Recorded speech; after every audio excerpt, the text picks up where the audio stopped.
அனைவருக்கும் வணக்கம்.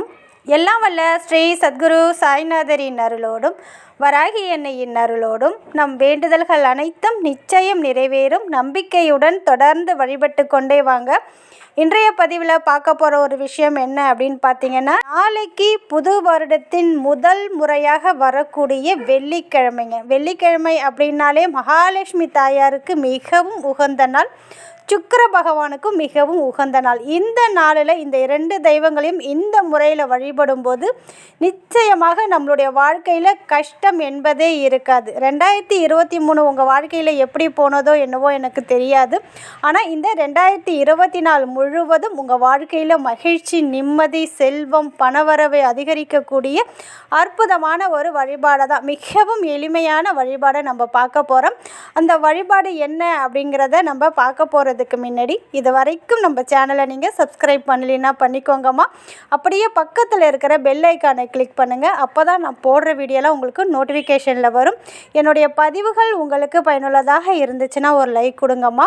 நாளைக்கு பார்த்தீங்கன்னா வருடத்தின் முதல் முறையாக வரக்கூடிய வெள்ளிக்கிழமை.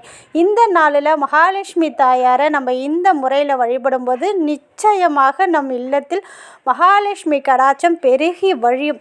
வருடம் முழுவதும் எந்த ஒரு கஷ்டமும் இல்லாமல், பணத்துக்கு பிரச்சனை இல்லாமல், அனைத்து காரியங்களும் தடையின்றி நடக்கிறதுக்கு இந்த ஒரு வழிபாடை பண்ணுங்க. நாளைக்கு காலையில் நம்ம அனைவருமே வீட்டு வாசலில் கூட்டி பெருக்கி கோலம் போடுவோம் இல்லையா, அப்படி போட்டுட்டு உங்கள் வீட்டு வாசலுக்கு ஏதாவது ஒரு இடத்துல, நான் ஏற்கனவே ஒரு வீடியோவில் சொல்லியிருக்கேன், மகாலட்சுமி தாயார் ரொம்ப விருப்பப்பட்டு நம் வீட்டுக்கு வர்றதுக்கு இந்த ஒரு வழிபாடு உங்களுக்கு மிகவும் உதவியாக இருக்கும். சாணத்தால் நீங்கள் ஸ்வஸ்திக் வரையணும். வீட்டு வாசலில் கோலம் போட்டு முடித்ததுக்கப்புறம் நம்ம வீட்டு வாசலில் விளக்கு ஏற்றுவோம் பார்த்திங்களா, அந்த இடத்துல சாணத்தால் ஒரு ஸ்வஸ்திக் வரைஞ்சிக்கோங்க.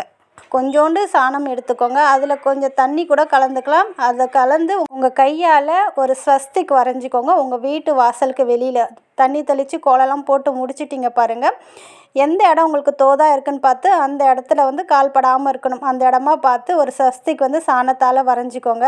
நாங்கள் வெளிநாட்டில் இருக்கோம், இல்லை நாங்கள் அப்பார்ட்மெண்ட்டில் இருக்கிறோம், எங்களுக்கு இந்த சாணம் கிடைக்காது அப்படின்ற பட்சத்தில் நாளைக்கு மஞ்சளால் வீட்டு வாசலில் ஸ்வஸ்திக் வரைஞ்சி அதுக்கு மேலே ஒரு அகல் விளக்கில் நல்லெண்ணெய் ஊற்றி பஞ்சுத்திரி போட்டு நீங்கள் தீபமாக ஏற்றி உங்கள் வீட்டு வாசலில் வைங்க.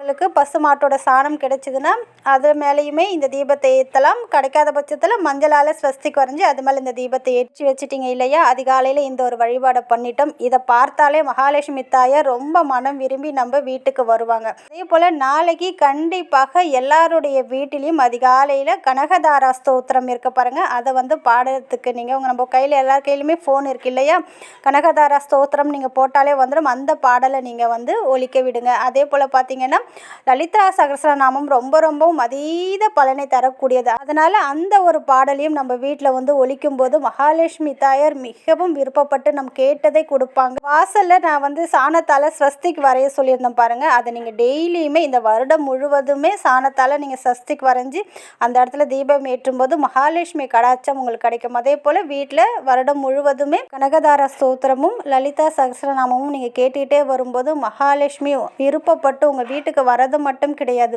உங்கள் வீட்டில் இருக்கிற அனைத்து பிரச்சனைகளும் தீரும். மெயினாக பார்த்தீங்கன்னா பண பிரச்சனை என்பதே இருக்காது, குடும்பத்தில் சண்டை சச்சரவு எதுவுமே இருக்காதுங்க.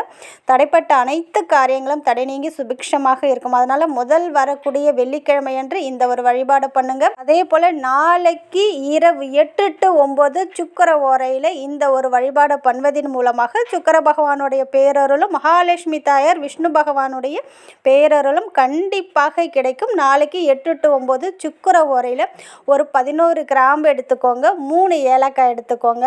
இந்த 11 கிராம்பையும் இந்த 3 ஏலக்காவையும் மாலையாக கட்டுங்க. கரெக்டாக 11 கிராம்பு இருக்கிறது போல் பார்த்துக்கோங்க. அந்த கிராம்பில் பார்த்தீங்கன்னா மொட்டு பகுதி கண்டிப்பாக இருக்கணும்.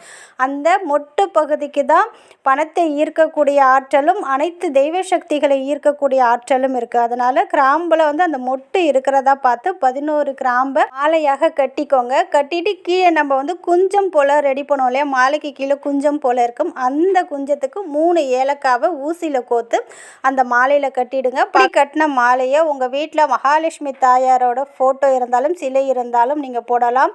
சப்போஸ் மகாலட்சுமி தாயாரோட ஃபோட்டோ சிலை இல்லைன்னா வராகி அன்னையை தான் நம்ம மகாலட்சுமி தாயாராக வழிபடுறோம். அதனால் வராகி அம்மனுக்கும் இந்த மாலையை நீங்கள் போடலாம். மகாலட்சுமி தாயாரோட ஃபோட்டோ சிலை இருந்தாலும் சரி, வராகி அன்னையுடைய ஃபோட்டோ சிலை இருந்தாலும் சரி, நீங்கள் கிராம்பு மாலையை தாராளமாக போடலாம். இந்த கிராம்பு மாலையை பார்த்தீங்கன்னா வருடம் முழுவதும் வரக்கூடிய வெள்ளிக்கிழமையன்று இந்த மாலையை நீங்கள் தொடர்ந்து போட்டுக்கிட்டே வாங்க.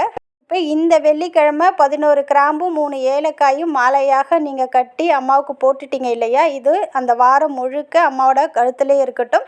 அடுத்த வெள்ளிக்கிழமை இந்த மாலையை எடுத்துட்டு மறுபடியும் புதுசாக 11 கிராம்பும் 3 ஏலக்காயும் இது போல் மாலையாக கட்டி ஒவ்வொரு வெள்ளிக்கிழமையும் இந்த வருடம் முழுவதும் போட்டு பாருங்கள். கண்டிப்பாக கமெண்ட் செக்ஷனில் உங்களுடைய சக்ஸஸ் ஸ்டோரியை சொல்வீங்க. அந்த அளவுக்கு அற்புத பலனை கொடுக்கக்கூடியது. அதிர்ஷ்டலட்சுமி நம்ம இல்லம் தேடி வருவாங்க. கடன் முழுவதும் அடையக்கூடிய ஒரு அற்புதமான ஒரு பலனை இது ஏற்படுத்தி கொடுக்கும். இந்த ஒரு 11 கிராம்பையும் 3 ஏலக்காவையும் ஓடுற தண்ணியிலலாம் விட்டுடாதீங்க. அதை நீங்கள் சமையலுக்கு யூஸ் பண்ணிக்கோங்க. நீங்கள் பால் குடிக்கும்போது இல்லை டீ போடும்போது இல்லை வேறு ஏதாவது ஸ்வீட் செய்யும்போதும் இந்த கிராம்பை நீங்கள் அதுக்கு பயன்படுத்திக்கலாம். ஏலக்காயும் பயன்படுத்திக்கலாம். நான்வெஜ்ஜு காரமாக செய்கிற சாப்பாட்டில் பிரியாணி அது போல் இருக்கிற உணவில் கலக்கக்கூடாது. ஏதாவது ஸ்வீட் செய்யும்போது இந்த கிராம்பையும் ஏலக்காயும் நீங்கள் பயன்படுத்திக்கோங்க. இது போல் வருடம் முழுவதும் வர வெள்ளிக்கிழமை என்று செஞ்சு பாருங்கள்.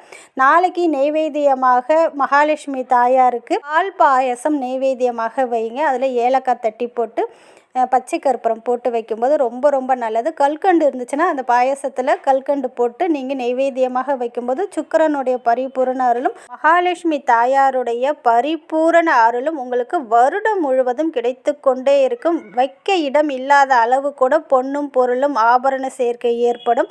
அதனால் நம்பிக்கையோடு செஞ்சு பாருங்கள். குடும்பத்தில் நிம்மதி மகிழ்ச்சி கேட்டது கிடைக்கக்கூடிய அற்புதமான ஒரு தாந்திரிக ஆன்மீக பரிகாரத்தை தான் உங்கள் கூட நான் ஷேர் பண்ணியிருக்கிறேன். நம்பிக்கையோடு செய்கிற பட்சத்தில் உங்கள் வாழ்க்கையில் மிகப்பெரிய ஒரு அற்புத பலனை ஏற்படுத்தி கொடுக்கும். அதனால் நம்பிக்கையோடு செய்யுங்கள். நிச்சயம் நல்லதே நடக்கும். நன்றி.